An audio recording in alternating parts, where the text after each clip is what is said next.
ഇന്നത്തേത് intention അഥവാ ഉദ്ദേശത്തിന്റെ ഒരു ചെറിയ കഥയാണ്. നമ്മുടെ ഇന്റൻഷൻ എത്രത്തോളം പ്യുവർ ആണോ അതിന്റെ റിസൾട്ട് നാച്ചർ തന്നെ തരും എന്ന് പറഞ്ഞു കേട്ടിട്ടില്ലേ? അത് കറക്റ്റ് ആണ് കേട്ടോ. എല്ലാവരുടെ ബുക്സിലും ഗുഡ് സർട്ടിഫിക്കറ്റ് നമുക്ക് കിട്ടിയെന്ന് വരില്ല. ബട്ട് ജീവിതമാകുന്ന നമ്മുടെ ബുക്സിലെ മികച്ച ഹീറോ അഥവാ ഹീറോയിൻ നമ്മൾ തന്നെ ആയിരിക്കണം അല്ലേ? ഇതൊക്കെ ഞാൻ എൻ്റെ ലൈഫിൽ നിന്നും പഠിച്ചതാണ് കേട്ടോ. ലൈഫിൽ എത്ര നാൾ ഇങ്ങനെ ഫേസ് മാസ്ക് ഒക്കെ ഇട്ട് ജീവിക്കാൻ പറ്റും അല്ലേ? എന്നെ കൊണ്ട് അതൊന്നും ഒരിക്കലും പറ്റില്ല. വീട്ടിൽ നിന്നും അത് പഠിപ്പിച്ചിട്ടില്ല എന്ന് തന്നെ പറയാം. നാട്ടിൽ പോകുമ്പോൾ പാറു എൻ്റെ കൂടെ വർക്കൗട്ടൊക്കെ ചെയ്യാറുണ്ട് കേട്ടോ.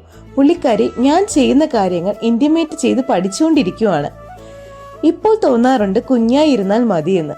പാറുവും കുഞ്ഞമ്മയും കാണുമ്പോൾ കുട്ടിക്കാലം ഓർമ്മ വരും. അമ്മ ഫുഡ് കഴിപ്പിക്കാൻ ഓടിപ്പിക്കുന്നതും വഴക്ക് പറയുന്നതും കഥകളൊക്കെ പറഞ്ഞു തരുന്നതും അങ്ങനെയെല്ലാം.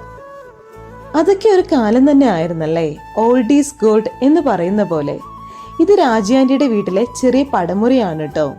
കണ്ടപ്പോൾ അപ്പാപ്പന്റെ വീട്ടിലെ പഴയ ഓർമ്മകൾ വന്നു. അങ്ങനെ വീഡിയോ എടുത്തതാണേ. അങ്ങനെ ഇന്റൻഷനിൽ തുടങ്ങി ഓർമ്മകളിൽ അവസാനിച്ച ഒരു കുഞ്ഞു കഥ.